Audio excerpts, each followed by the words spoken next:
Hello বন্ধুরা, প্রণতির হেসেলে আপনাদের সকলকে স্বাগত। তা আজকে বানিয়েছিলাম কাশ্মীরি আলুর দম। তা কীভাবে বানালাম সেটাই আপনাদের সঙ্গে শেয়ার করি। চলুন। ডুমো ডুমো করে আলু কেটে নিয়েছি, টমেটো নিয়েছি, তেজপাতা, শুকনো লঙ্কা নিয়েছি, এখানে একটু 2 চামচ পোস্ত, 1 চামচ চারমগজ আর 5টা কাজু বাদামকে ভিজিয়ে দিয়েছি। আর মশলার জন্য আদা কাঁচা লঙ্কা নিয়েছি।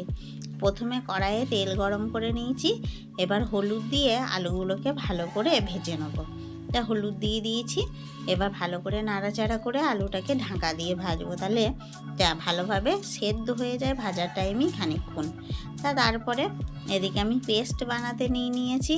টমেটো, কাঁচা লঙ্কা আর আদা দিয়ে ভালো করে একটা পেস্ট বানিয়ে নেবো। একটা পেস্টটা বানানো হতে দিয়ে দিলাম। তা বানানো হয়ে গেছে। আর ওদিকে দেখি চলুন আলুটা কত দূর হলো।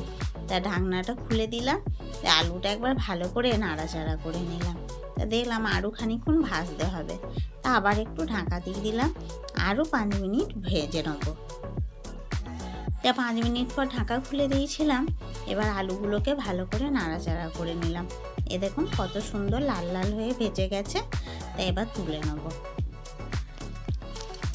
তা তোলাও হয়ে গেছে আমার আলুটা।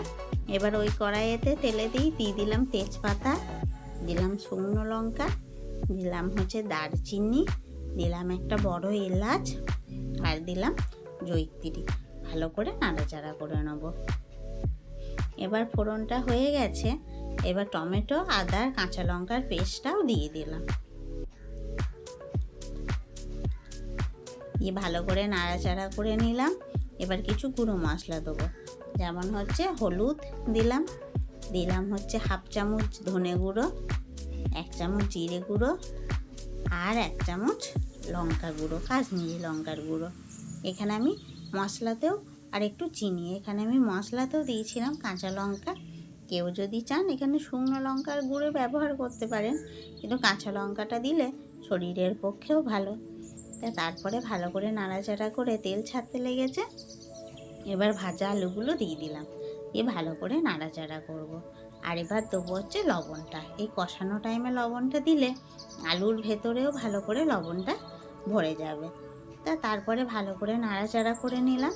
আর এদিকে মশলাটা কষাতে কষাতে আমি কাজু বাদাম, পোস্ত আর চারমগজের পেস্টটাকেও বানিয়ে রেখেছিলাম।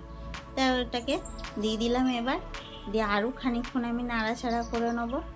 ভালো করে নাড়াচাড়া করে নিয়ে তারপরে যে একটু হালকা তেল ছাড়ো ছাড়ো অবস্থায় হবে, তখন দিয়ে দেবো জল।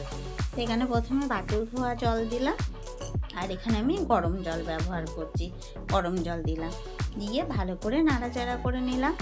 হালকা দিয়ে দেবো গরম মশলার গুঁড়ো, দিয়ে এবার ঢাকা দিয়ে দেবো। নাড়াচাড়া করে নিয়ে ঢাকা দিয়ে দেবো সেদ্ধ হওয়ার জন্য। ঢাকা দিয়ে দিলাম। এবার সেদ্ধ হয়ে গেছে। ঢাকা খুলে ওপর থেকে কাসুরি মেথি ছিটিয়ে দিলাম। তো কাসুরি মেথি ছিটিয়ে দিয়ে আর খানিকক্ষণ ফুটতে দেবো। তা ফুটতে দিয়ে খানিকক্ষণ ফোটা হয়ে গেলেই দেখুন আলুটাও আমার খুব সুন্দর সেদ্ধ হয়ে গেছে। তো ব্যাস, তৈরি হয়ে গেল আমার কাশ্মীরি আলুর দম। তা বন্ধুরা, এইভাবে অতি অবশ্যই বাড়িতে বানাবেন, খেতে ভীষণ সুন্দর হয়। তবে অনেকেই বানান, যারা বানান না তারা এইভাবে অতি অবশ্যই একবার বাড়িতে বানিয়ে দেখবেন। খেতে এত সুন্দর হয় না, খুব ভালো হয়। তো আজকের ভিডিওটা আমার এই অবধি।